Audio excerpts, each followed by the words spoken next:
The questing beast, or the Beast Glatisant, is a monster from Arthurian legend. It is the subject of quests undertaken by famous knights such as King Pellinore, Sir Palamedes, and Sir Percival. The strange creature has the head and neck of a snake, the body of a leopard, the haunches of a lion, and the feet of a hart. Its name comes from the great noise that it emits from its belly, a barking like 30 couple hounds questing. Glatisant is related to the French word lapissant, yelping, or barking, especially of small dogs or foxes. The questing beast is a variant of the mythological medieval view on giraffes, whose generic name of Camelopardalis originated from the description of being half camel and half leopard.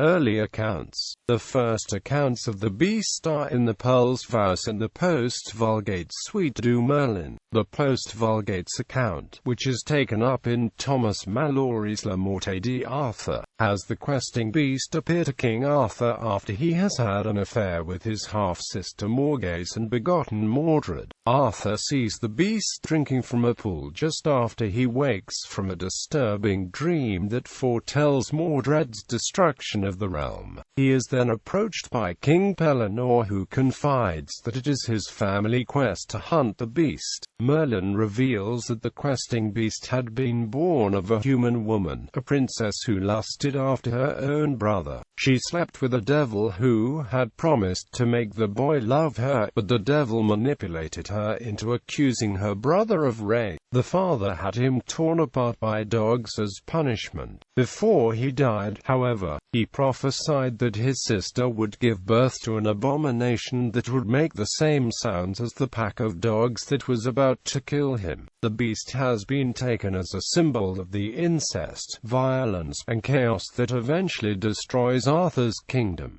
Other appearances. The Pearl's Vows offers an entirely different depiction of the questing beast than the best-known one, given above. It is described as pure white, smaller than a fox, and beautiful to look at. The noise from its belly is the sound of its offspring who tear the creature apart from the inside. The author takes the beast as a symbol of Christ, destroyed by the followers of the Old Law, the 12 tribes of Israel. Gerbert de Montreuil provides a similar vision of the questing beast in his continuation of Perceval, the story of the Grail, though he says that it is wondrously large, and interprets the noise and subsequent gruesome death by its own offspring as a symbol of impious churchgoers who disturb the sanctity of Mass by talking. Later in the post-Vulgate, the prose Tristan, and the sections of Malory based on those works. Saracen knights, Palamedes hunts the questing beast. It is a futile venture, much like his love for Sir Tristan's paramour Iso, are offering him nothing but hardship.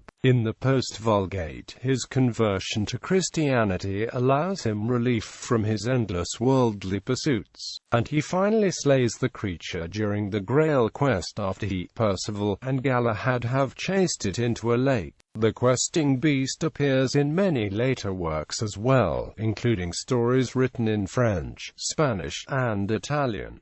Modern versions. Th. White re-envisions the questing beast's role in his novel The Once and Future King. As King Pellinore describes it, the hunt of the beast has always been the burden of the Pellinores, and all Pellinores are in fact trained for the hunt from birth, a training which does not seem to extend much beyond finding the beast's fumets. Having searched fruitlessly all his life for the beast, Pellinore is convinced by his friend Sir Gramersum to drop his quest. However, it turns out later that the beast is pining away for lack of attention, so King Pellinore nurses it back to health and resumes his Sisyphean hunt. This account also appears in slightly different form in the original version of The Sword in the Stone.